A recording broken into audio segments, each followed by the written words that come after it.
score in their heads. Like I hit him one time, he hit me 2 times, I hit him 4 times, that type of thing.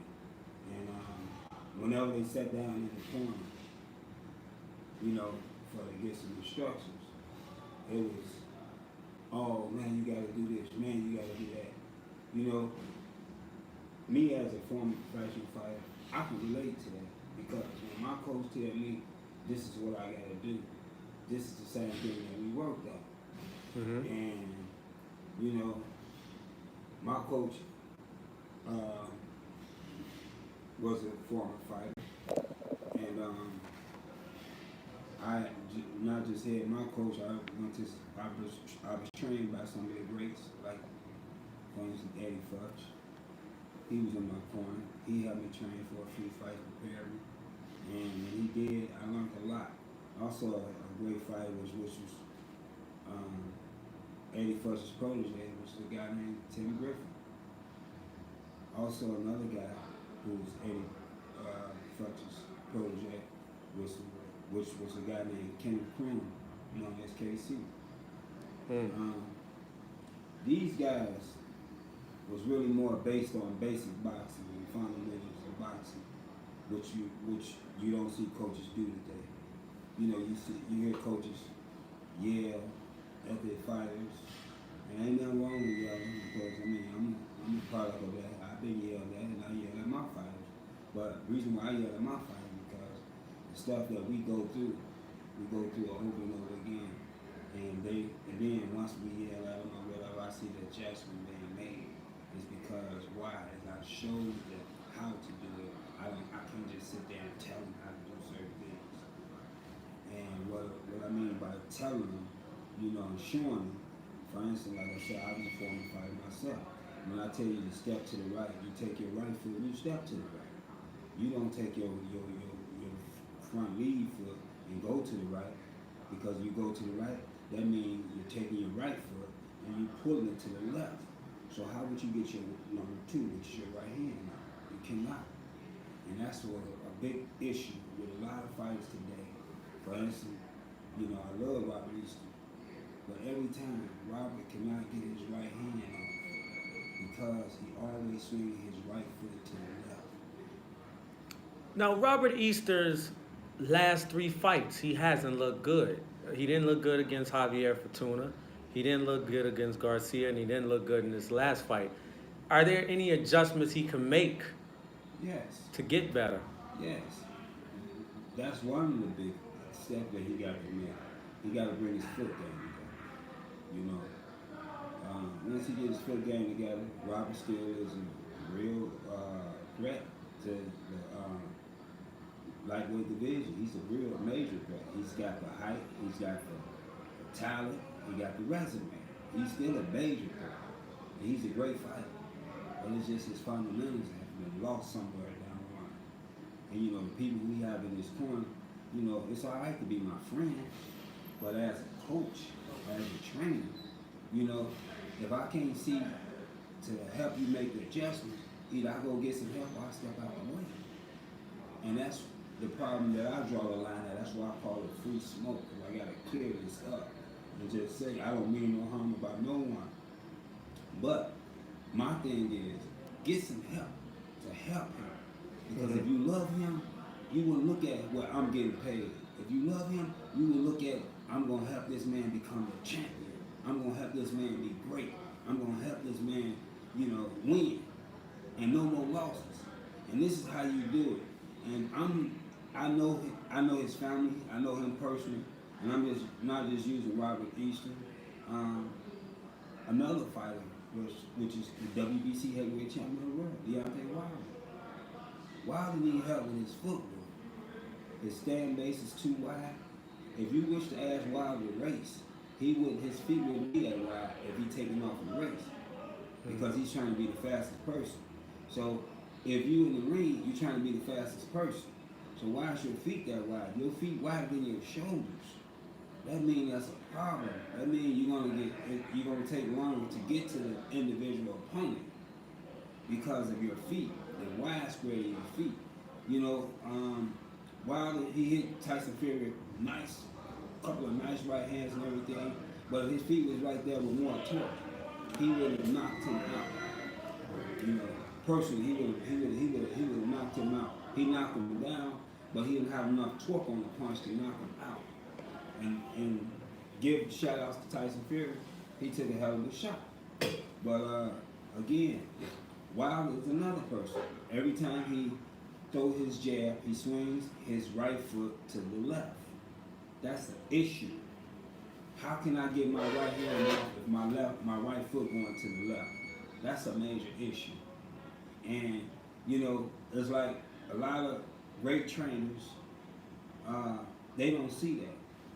Jamel Charlo, if he fight Tony Harris again, it's going to be the same decision if it go to the decision scorecard because he cannot cut the ring off. Canelo, he couldn't cut the ring off.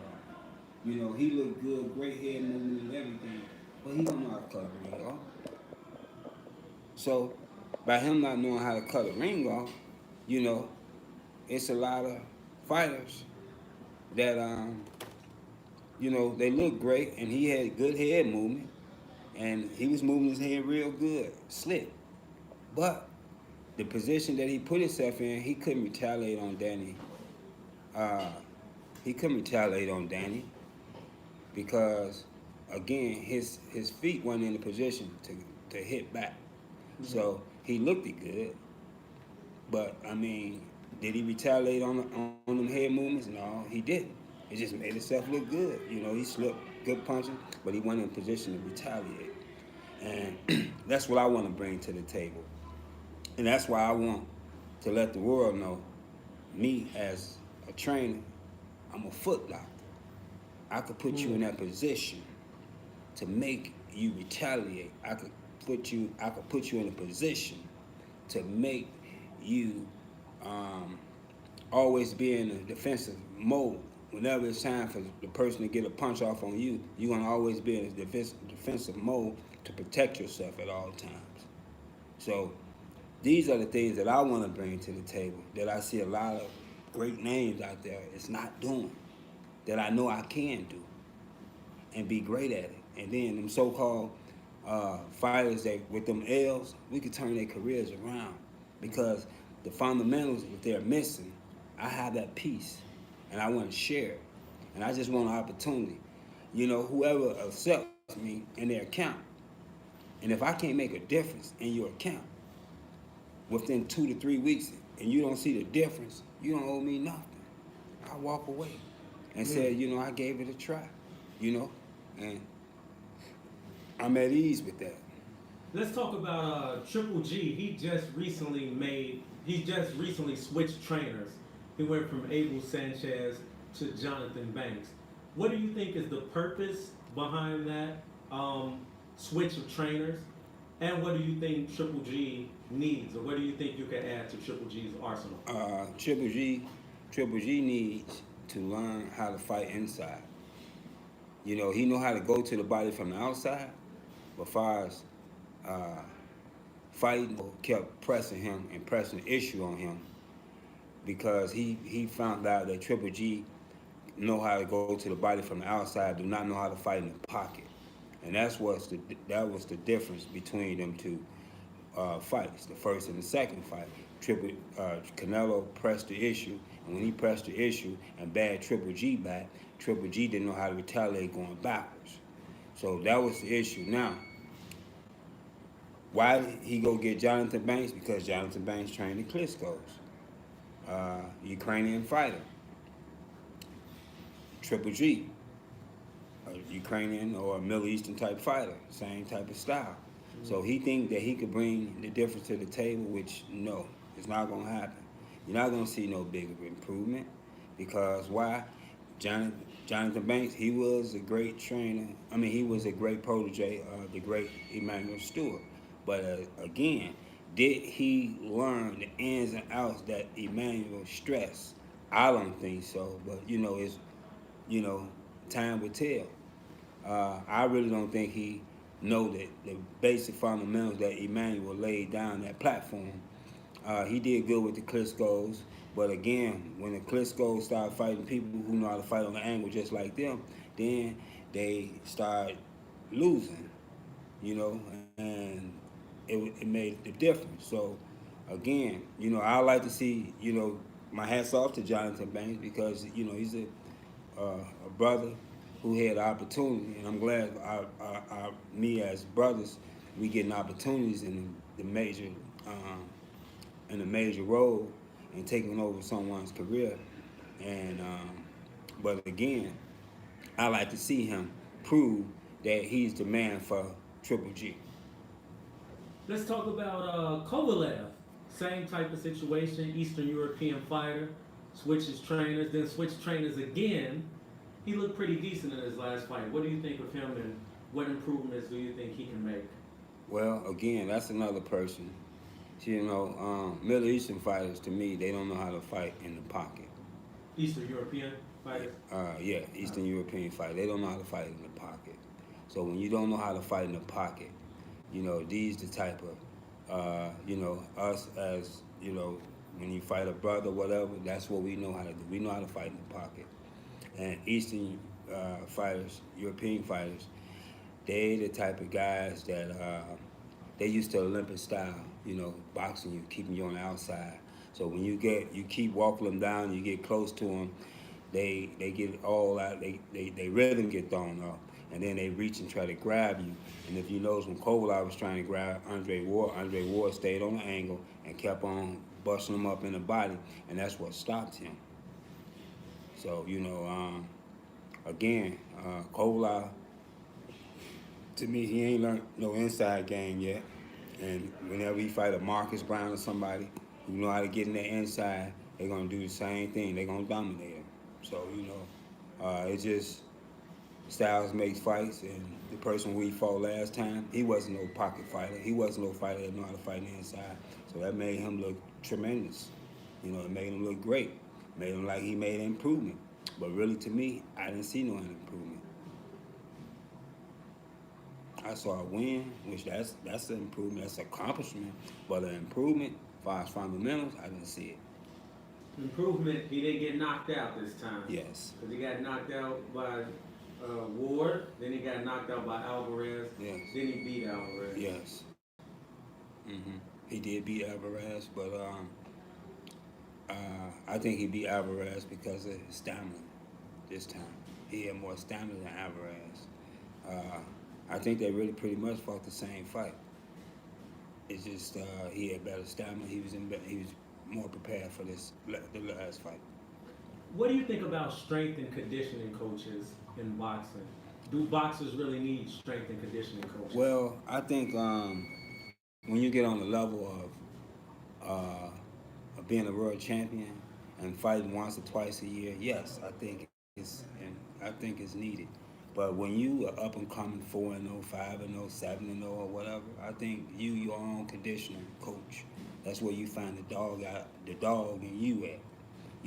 As a strength and conditioner, you find how many. It's like you know what to do to get in shape. You just how many times you gonna sit there and do it. How many hours of the day you gonna work. And do that. A lot of these up and coming fighters, they get strength and conditioning coaches. They have after parties. They do it all. They promote themselves very well. There's nothing wrong with that. But again, you got to stay with the fundamentals. And the fundamentals of boxing, that's what you need to stay with. And that's what you need to stay with. And being, having strength and conditioning coaches and all that, I just don't think it's necessary in the beginning stage of your career. But when you become on that plateau, where as though you're fighting once or twice a year, then I feel like it's needed because, for the simple fact, I feel like it's needed because of the simple fact you're not as active as much as you used to be as you coming up in the fight game. So yes, when you become world champion, you on that plateau. Yes, some strength and conditioning is necessary, but when you up and coming, no, I don't think it's necessary. So you said today's free smoke day. Give us some of that free smoke. Well, pretty much that was the free smoke I was giving you about some of these trainers. They don't know the fundamentals, man. And we letting the I say the Latino game and the European taking over our boxing, and that's because us as African Americans, our coaches is not what their resume is saying. Their resume say they done worked this world champion, they done got this world champion, everything. But again, they don't have that foundation, and that foundation is what they're missing. And you know, us as brothers, you need to uplift the brothers who's in the struggle. Like myself, I'm in the struggle of being a coach. My name ain't out there, but the knowledge that I bring to the table is second to none. I know I bring the knowledge to the table. Everyone I come across with who I train, or everyone who I come across with who I said something to, I said something to the best in boxing, which is Floyd Mayweather. When I talked to Floyd about his mistakes when he was sparring and getting ready for Pacquiao, I just said a couple of words to him, and it made sense to him. And he said he know what he's talking about. What advice did you give Floyd? Um, One of the advice I gave Floyd when Floyd was pulling from punches, and we was telling him, me and Nate Jones, we was telling him, don't pull, suck the punch up, go to the punch, don't pull back from the punch. Also, when we was telling him when he was going back the same length of height.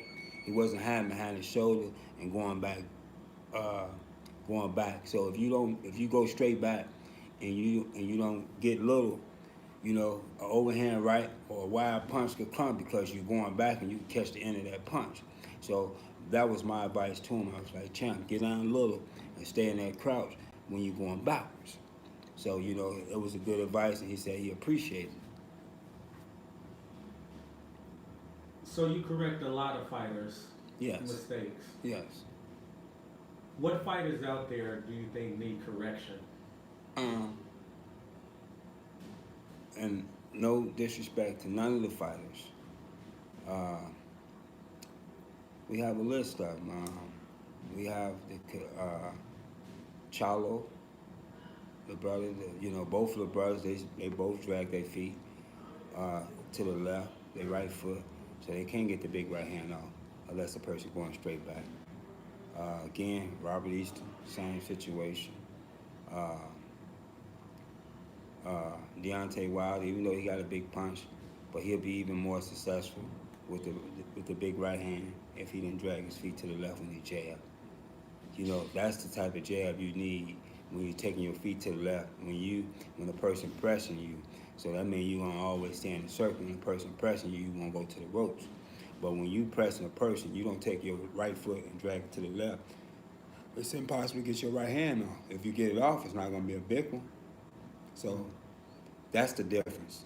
And what I bring to the table, I teach that. The little things that make adjustment, that means big, and come out with a big outcome. That's what I bring to the table. Why do you think the fundamentals of boxing are missing so much? Do you think they just get lost, the trainers don't know them, or they forgo the fundamentals for the more flashy things in boxing? Well, they forgo the fundamentals for the more flashy things in boxing. That's one of them. And then again, these coaches out here, they don't know them. So they don't know it, and so for the camouflage, they'll use the flashiness to make it like they know something. And Floyd brought that padding to the game. Mm-hmm. And ever since Floyd brought the padding to the game, you see all the coaches taking videos. You see some of the fighters even blindfold hitting the pads. Yeah. You can't hit the pads when you fighting.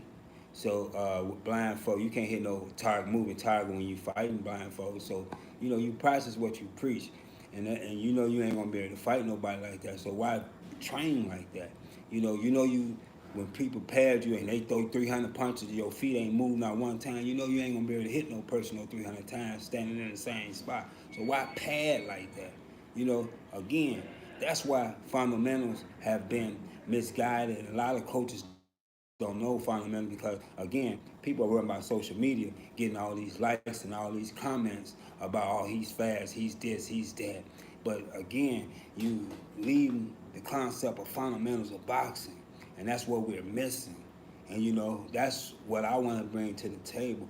If anyone hired me as a fundamental coach, and if I can't make a difference in your career, if I can't make a difference in your training camp, listen, I don't know, I don't mind. One thing about me, I'm gonna keep car fare for wherever I'm at in the world to get home on my own.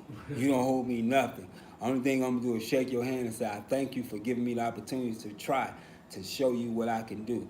But I guarantee you, a lot of these guys, if y'all coaches take their pride and put it to the side and ask for some help and hire some help, and not taking away. The brothers gotta work together. And that's what makes the team be stronger. Together we all achieve more. And that's what it is. Everybody wanna be the big op. And it shouldn't be like that. Everybody, even me, I run my own gym. But there's other coaches in here training. I don't give them no slack about whatever they want to do as far as trying to help a kid out. Because again, I had my career. I had the opportunity to do whatever I wanted to do in boxing. I chose to do what I wanted to do. So as a trainer, I give the kids opportunities to see different outlooks of what they could be learning from different other coaches. I'm not the type of coach that say, hey, this is my fighter, don't touch my fighter, don't talk to my fighter. It's not like that. I'm not that type of fighter. I'm not that type of coach. I was in the Florida gym, and I got into it with Eddie Mustafa Muhammad. Great trainer. And I was just showing the guy, he was jabbing sideways, and I was telling him how to turn his jab over. Mm-hmm. And Mr. Mustafa felt a threat. He said, hey, man, come here. Man, you don't talk to my fighter and this and that. And, pretty much talk to me like I'm a kid. Well, he might have been grown when I was younger, but he ain't never put no pounds on me. He ain't never took care of me. So it's a way of level of respect. I ain't never disrespected, man. He disrespected me, then he got disrespected. Once he found out my resume, once he found out who I was, and once he found out what I could bring to the table, he asked me to join him. He said, hey, man, you move down here, join me as a coach and help me, help these fighters. And I was willing to, but I didn't move, and I didn't make that move. And I'm in this situation where I'm at, which is my own gym. And I've trained some up-and-coming fighters. But again, these up-and-coming fighters, they get in they feel like they're in a better situation. And they forget that coaches like me help them out when they ain't have, when no one knew them. And I gave them a lot of fundamentals that they use today. But then they get 7-0, 8-0, 9-0, then they jump. They go to different trainers, man. And then when they go to different trainers, and that trainer throws them all off. And then when they get a couple of losses, the first thing they're gonna say, man, we need to get the whole team back together, coach. That's gonna take, that takes my desire away. Because them losses wouldn't be losses. Them would be like, man, coach, he outworked me, but now he outboxed me, or I ain't know what to do. Because again, a lot of these coaches, they don't know fundamentals. And it's like fundamentals like a puzzle. And you got to show your fighter how to adapt in any and every situation. And a lot of these coaches go out, the fifth round coming back. Hey, man, you got to go out there and do it. You got to go out there and do it. That ain't giving me no type of instructions to how to adapt because I just lost that last round or the last 2 rounds. You ain't giving me no instruction to adapt. And that's the difference. And me, when you come back to the corner with me, I'm going to tell you what you're not doing to catch up with that fight. And we done been and worked on it because we going to go over everything. We see a clip of that fighter who you fighting. We see a tape of him and see what he like to do. We going to take that away from him, And that's the type of coach that I am. I'm a coach that play chess, not checkers. I know how to take your man away from you. I know how to take your queen away from you. Even though I'm not a chess player, but I know the meanings around it. And I know, the main objects of what need to be taken away to dethrone you. And I know how to take a right hand away from a person. I know how to take a left hook away from a person. to make you not even get that left hook off, or maybe not show you not how you can't get that right hand off. So that's the type of coach that I am. I know how to take your best attributes from you.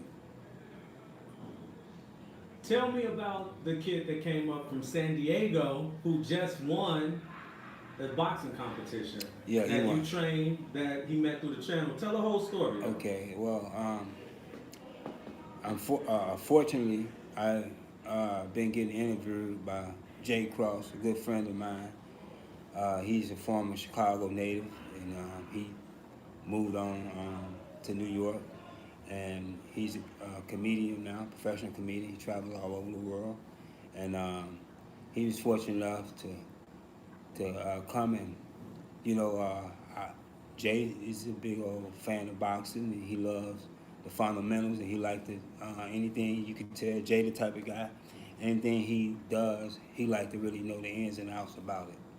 So when we were just sitting around and everything, and of course, uh, when he came in the gym, he worked with Nate Jones. Nate Jones had a bigger resume than mine. And not to take nothing away from Nate, that's a great friend of mine. But me, uh, I came in, and me and Jason was doing a couple of little things, and I was showing him how to work the inside and showing him how to get in close and a couple of little fundamentals. And he was like, man, I tried that, man. When I went back to New York and I sparred with a couple of guys, and the coaches and everybody was like, man, what you been doing? You start, we see improvement. And he was like, man, I was doing some things that I couldn't figure out, and I came right to you, Jeff, and I figured it out. So these are some of the things that that I bring to the table as far as my fundamentals. Tell us about Marcos, came up from San Okay. Diego. Oh, and besides that, through Jay Cross, he did some social media YouTube channel with me about fundamentals of boxing. And Marco, his dad and him watched my video. And when they watched my video, they said, Marco, this is the guy we need to get with. This guy can help us, man. He can help us adapt and make some improvements to what we need, our missing piece of puzzle. And Marco is with a former, his coach is a former professional boxer, his home coach and everything. But when they saw me, they was amazed and what I was talking about and what I was exposing about other coaches and everything. So they gave me a try. They came from San Diego, California to Chicago. They stayed here with me for 2.5 weeks. Um, we went over fundamentals, the things that he wasn't doing, that I added on to showing him the difference now. Why you not cutting the ring off? Why your left? He's a southpaw, so why you ain't getting your big left hand off? And showing him how to jab and stay out the main line and everything. And so once I showed him all the things like that, he stayed 2.5 weeks. And his dad, he was like, man, in 2 days, what we learned from you in 2 days, my son ain't learned this his whole boxing career. And everybody started coming to the gym, because again, Marco's a very hard worker. And he works hard. I was impressed with his work ethic. And the way he works is like he is his own personal conditioning coach. And this is a kid that got maybe 10, 8, 9 fights as an amateur. And he works as hard as guys that's 7, 8 0 as a professional, 10 0 as a professional, 15 0 as a professional. This is a guy who destined for greatness. This is a kid who wants it. And it ain't, he ain't saying he wants it. He's showing that he wants it because of the way he worked. And his work ethic impressed me, and my fundamentals impressed him. So I'm going out there next month in June, and I'm going to be one of his head coaches, and we're going to take off with his career. And few years, you guys, y'all heard it from me. There's a kid named Marco out there from San Diego. Look forward to seeing this guy. Everybody, all the big promoters is definitely gonna want to sign this kid because I'm telling you, we coming for all the big names in the boxing. We coming for y'all. I got a kid whose daddy taught him how to be loyal and structured, and this is what a lot of these so-called up-and-coming fighters don't have. They don't have loyal, and you know they leave you once they feel like they're in a better position, and they it's like they leapfrogs. They jump from one page to the next page, but it's okay. I'm blessed, and I thank God for my blessings.